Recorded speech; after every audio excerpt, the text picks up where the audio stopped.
뭐 수행을 하자라고 하면 기본적으로 뭐 무협지식으로 말하면 최고의 권법을 배워가지고 그 권법을 시전하면, 그래서 상대와 싸워가지고 이겨야 되죠. 그런데 아무리 훌륭한 권법이 있다 해도, 최상의 권법이 있다 해도 그 권법을 배워 기억하는 거, 이것만 가지고 적과 싸워 이기지는 못하지요. 그 권법이 짜여져 있는 그대로 정확하게 빠르게 시전하기 위해서 팔에 힘이 있어야 되죠. 그래서 권법의 그 오묘함을 그대로 검을 휘둘러서 시전할 수 있기 위한 팔의 힘, 이것을 필요로 한다 라는 거 당연하죠. 팔의 힘을 갖추지 못했으면서 권법을 잘 시전해서 상대를 이길 것이다 라고 생각할 수는 없죠. 그래서 적과 싸워서, 상대방과 싸워서 승리하기 위해서는 두 가지 측면이 필요해요. 한 가지는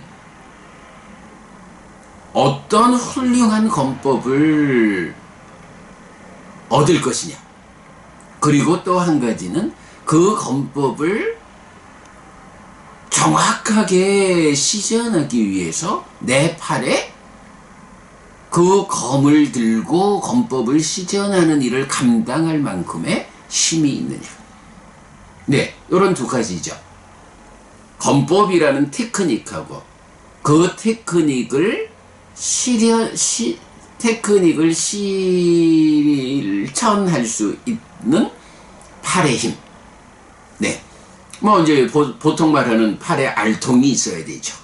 팔에 알통 덩어리, 근육 덩어리인 알통이 있어가지고 그 알통의 힘으로 권법을 시전할 수 있어야 이 우수한 권법에 의해서 승리를 얻을 수 있다. 네. 뭐 세상살이가 당연히 그렇죠. 어떤 테크닉을 확보하느냐, 그 테크닉을 잘 시전할 수 있는 힘을 가졌느냐. 네. 수행도 마찬가지입니다. 우리가 다행히 정등각이신 부처님, 그것도 2000년 넘는 세월이 지났지만 다행스럽게 그 전승된 가르침 안에서 덧씌워진 것을 다 걷어내고 부처님 살아서 직접 설한 가르침이라는 그 안에서 정의되는, 설명되는 사념조로 시작해서 사마타 위파사나로 완성되는 이런 수행의 테크닉, 최상의 테크닉을 우리가 확보를 했죠. 그러면 이제 그 테크닉 위에서 필요한 게 뭔가요? 예, 바로 테크닉을 시전하기 위한 힘이 필요하죠. 그렇게 검을 휘두르기 위해서 팔에 근육덩어리, 알통을 만드는 것, 이 알통이라고 불리는 것, 요것이 5가지 기능, 이렇게 불리죠. 네, 그래서 믿음, 정진, 사띠, 삼매, 지혜라고 하는 요 5가지 기능이라는 것은 기본적으로 그 개념이 팔의 알통을 만드는 것, 팔의 알통으로 자라나가지고 권법을 시전하는 힘을 발휘하는 것, 이것이 5가지 기능이다. 네, 결국은 이제 이렇게 수행이라는 것이 사념조로 시작해서 사마타 위파사나로 완성되는 수행의 테크닉을 믿음과 정진과 사띠와 삼매와 지혜라고 하는 5가지 팔의 힘을 길러가지고 시전하는 요거다. 자, 그러면 이제 여기서 이제 또 한 가지 봐야 하는 게 있죠. 이 수행을 직접 하는 당사자는 누구냐? 당연히 나지요. 내가 부처님의 가르침 가운데서 이런 테크닉을 배우고 내가 힘을 길러가지고 그 테크닉을 시전하고. 자, 그러면 이런 이제 내가 이 수행을 한다라고 할 때 나는 또 누군가요? 오치연 이렇게 해도 되지만 또 식과명색 이렇게 해도 되지만 기본적으로 말하면 몸이 있는 상태, 유신 이렇게 불리죠. 마음한테 몸이 있는 상태가 나다 이렇게 본다면 이 수행이라고 하는 것이 몸을 주체로, 몸을 주인공으로 해서 건강을 확보하는 이런 수행일까? 라고 하면 그러진 않죠. 몸을 건강하게 하는 거야 다양한 운동들이 있어서 몸을 건강히 하지만 일반적으로 몸에 중심을 둔 어떤 노력을 수행이라고 하지는 잘 않죠. 보통 운동 이렇게 하겠죠. 그렇다면 우리가 수행이라고 말하는 것은 몸이 아니라 마음이 중심이 되는 요런 일을 말한다라는 건 당연하죠. 그래서 수행이 궁극적으로 무엇입니까? 내 마음, 나의 내면에서 작용하고 있는 불선법들, 부정의 요소, 오염원들을 그 오염원들을 버림으로써 청정한 마음으로 돌아가서 오염원들의 작용으로 생겨나는 괴로움이 생겨나지 못하도록 청정함으로써 행복한 삶을 실현하는 이게 수행의 본질이다 라고 하겠죠. 그래서 결국은 사념조로 시작해서 사마타 위파사나로 완성되는 이 수행의 당사자는 누구냐? 마음이다. 그러면 수행이라는 건법을 시전한다 라고 하는 거, 마음이 하는 일이구나 라고 알겠죠. 그러면 이 마음이 이런 수행의 테크닉을 시전하는데 오늘 살펴보는 이 5가지 기능이라는 것은 무엇일까? 분명히 좀 전에 팔에 힘이 있어야 검을 휘둘러서 건법의 그 테크닉을 온전히 시전함으로써 승리한다 이랬는데 이 5가지 기능이라는 알통이 그 일을 하는 줄 알았더니 아니 갑자기 그 일은 마음이 하는 거요? 이렇게 말한다면 마음이라는 건 무엇고 5가지 기능은 무엇길래 마음도 건법을 시전하고 기능도 건법을 시전할까? 마음하고 기능이 하나일까? 근데 왜 이름은 다를까? 이런 측면을 생각해야 하죠. 그래서 이제 우리가 이 부분에 대한 답을 찾아내는 게 멋진 비유를 만들었죠. 올챙이 개구리 대기라고 해서 사실 올챙이가 물속에서 생겨나 가지고 그냥 몸통에 꼬리만 달린 상태로 말하자면 고개를 쳐들어서 물 밖을 본다 이런 거는 상상도 못하죠. 그냥 몸통에 달린 꼬리만 흔들어 가면서 물속에서 수평적으로 움직이는 그런 일을 하죠. 그러다가 이 올챙이가 다른 물고기들한테 잡아먹히지 않고 열심히 자기의 삶을 살아내면 어떻게 되나요? 그 삶의 과정에서 뒷다리가 쑥 나오고 앞다리가 쑥 나오면서 꼬리가 퇴화하죠. 그러면 꼬리가 퇴화해서 방해하지 않는 가운데 뒷다리로 버티고 서가지고 뒷다리로 딱 버티고 서서 앞다리로 끙차 하고, 이때 끙차가 맞나? 영차 할까요? 영차 해가지고 앞다리를 쫙 펼치면 평생을 고개 한번 들어보지 못하고 고개 들어 물 밖을 바라본다는 건 상상도 못하던 올챙이가 이제 앞다리로 확 밀어주면 상체가 들어 올려지면서 고개를 들고 물 밖을 보자. 그러면 이때 어떤 변화가 생긴 건가요? 꼬리가 퇴화했다. 뒷다리 2개가 생겨났다. 앞다리 2개가 생겨났다. 고개를 들고 물 밖의 세상을 보는 눈이 생겼다. 이런 5가지, 그러니까 장애라는 꼬리가 없어지면서 5가지가 생겨난 거죠. 그러면 그때 이 올챙이를 뭐라고 부르나요? 이제 더 이상 올챙이라고 부르지 않죠. 개구리가 되죠. 삶이라는 과정에서 우리가 참 눈여겨봐야 하는 비유입니다. 올챙이의 삶에서 그 삶을 잘 극복해 나가다 보면 어느새 뒷다리가 생기고 앞다리가 생기고 꼬리가 퇴화하는 변화의 과정을 거치게 되고 그 변화가 완성되면 개구리가 된다. 그래서 고개를 저들고 물밖 세상을 보고 심지어는 물 밖으로 나가서 무태 올라 자유롭게 돌아다니는 이런 변화를 보게 되죠. 자, 그러면 이때 올챙이하고 개구리하고는 같은 것인가요? 다른 것인가요? 우리가 윤회하는 주체를 말할 때 어떻게 말하죠? 연기된 식이 윤회한다.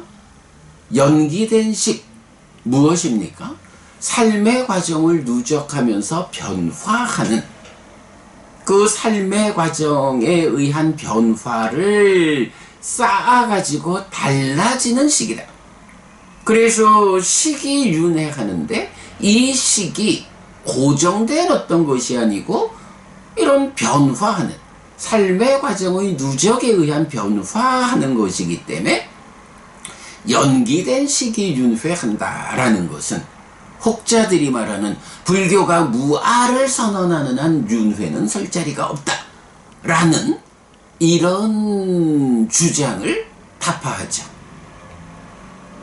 그러니까 식이 윤회하는데 그 식이 어떤 식이냐? 변화하는 식이다.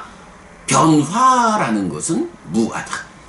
그래서 이런 삶의 과정의 누적을 통한 변화라는 연기된 식이라는 것과 무아라는 것, 연기된 식이 윤회한다는 것과 무아라는 선언은 전혀 상충되지 않는다. 잘 부합한다. 이렇게 우리가 윤회하는 삶에 대해서 알고 있잖아요. 이런 변화라는 것.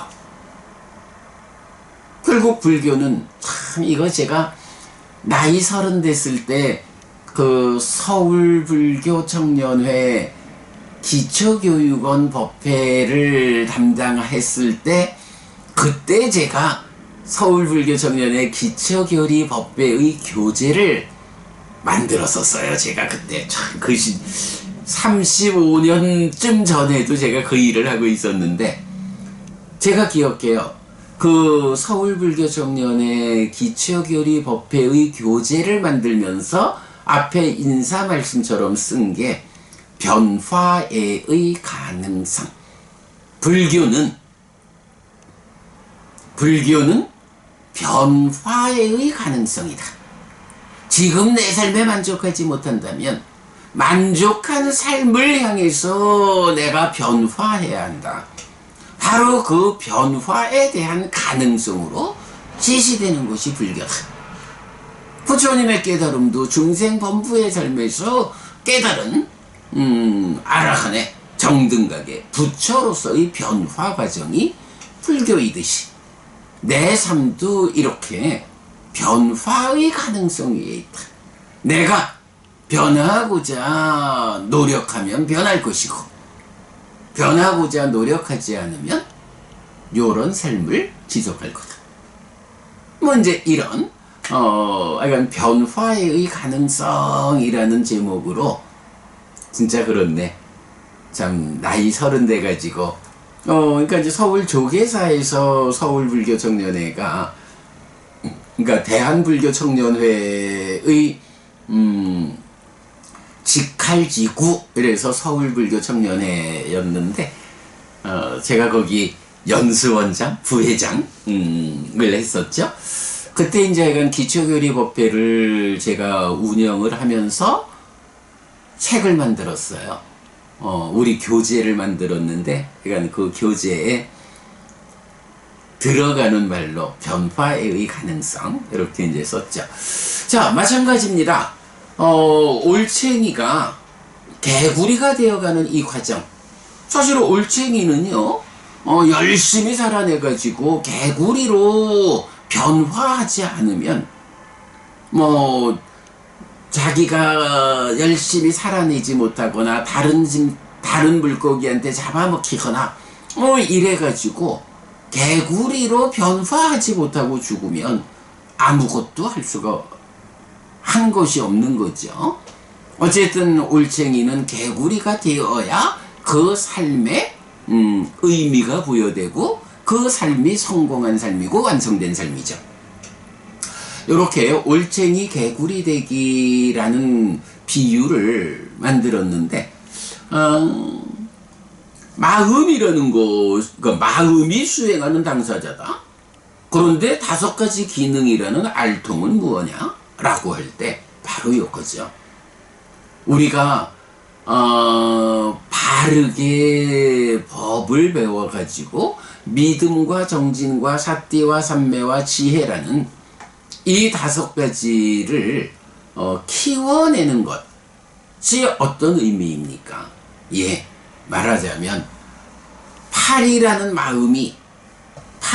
마음이 검을 들고 검법을 시전하는데 사실은 갓 태어난 어린아이도 팔이 있거든요.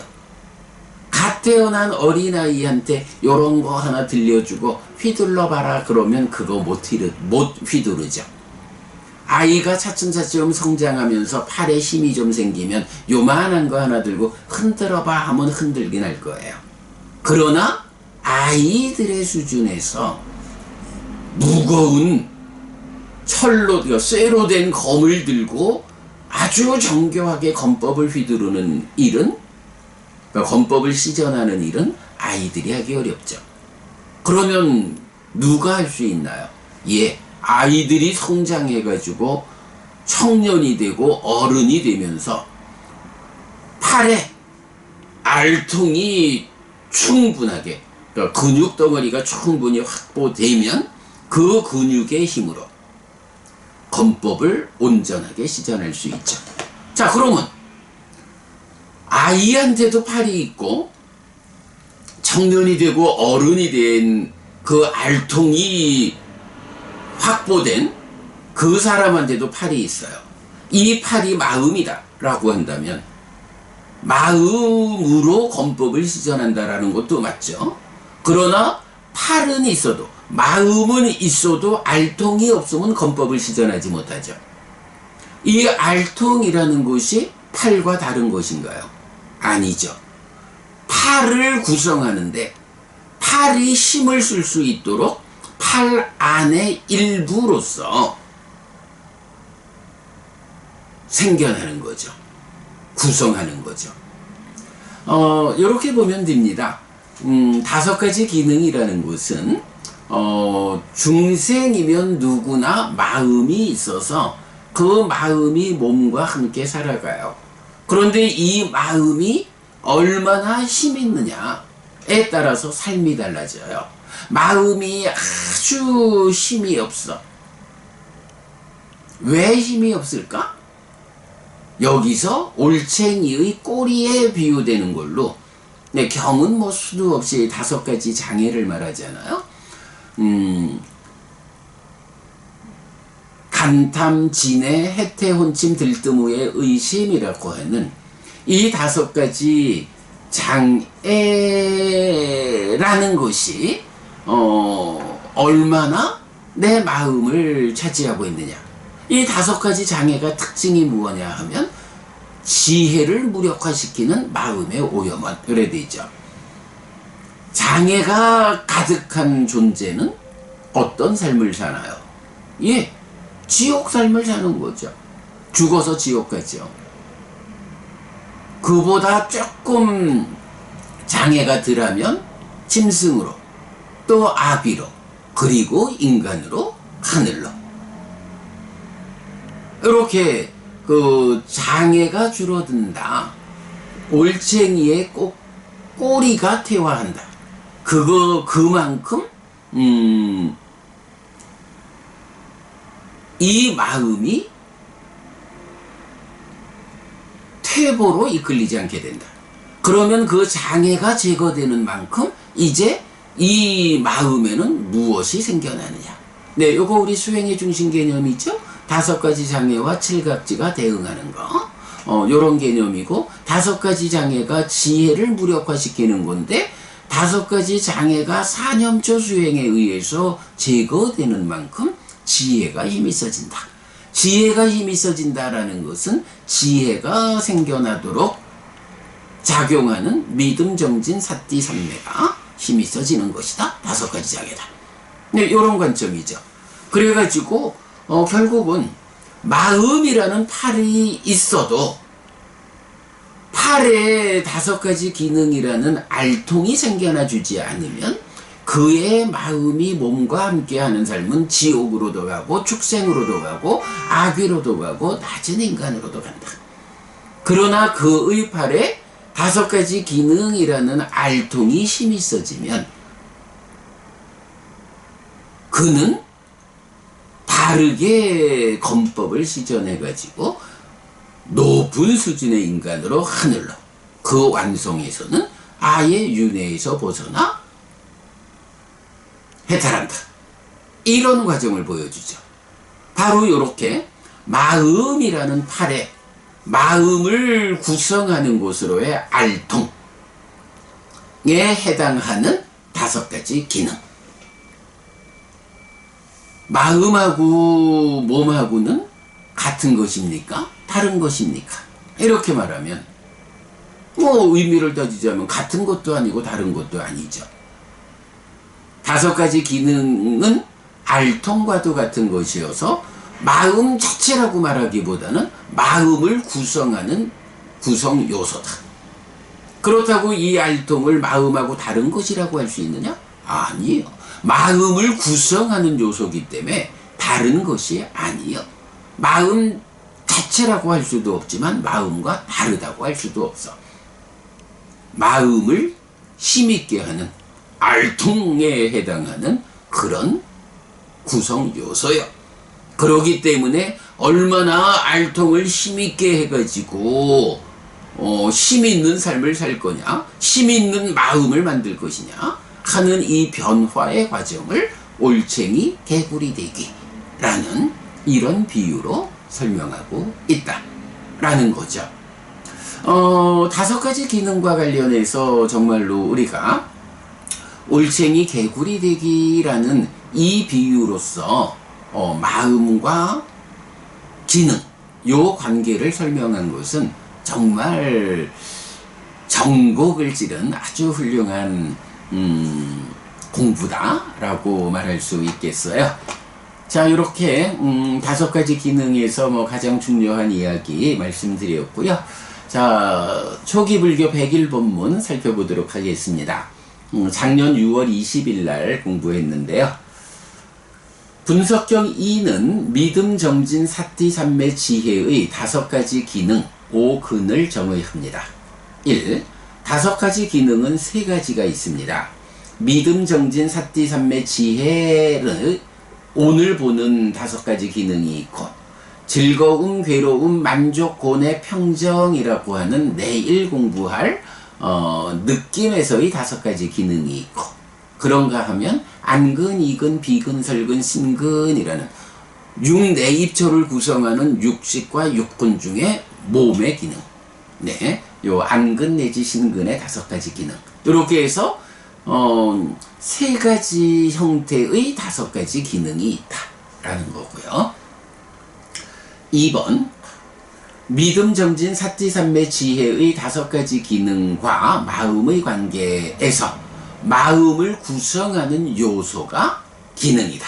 올챙이, 개구리 되기의 비유. 예, 지금 계속 말씀드린 거죠. 그래서 이때 올챙이와 개구리는 하나이면서도 변화 위에서 다른 존재이듯이 5가지 기능을 갖추지 못한 올챙이와 같은 중생범부의 심이 기능을 갖춰 완성된 개구리와 같은 심으로 변화하면 성자인 아라한의 심이 되는데, 변화 위에서 다른 존재가 된 것이라는 관점에도 주목해야 합니다. 3. 믿음, 정진, 사띠, 삼매, 지혜는 부정적 요소, 퇴보로 이끄는 것의 방어 측면에서는 5가지 힘, 보력이죠.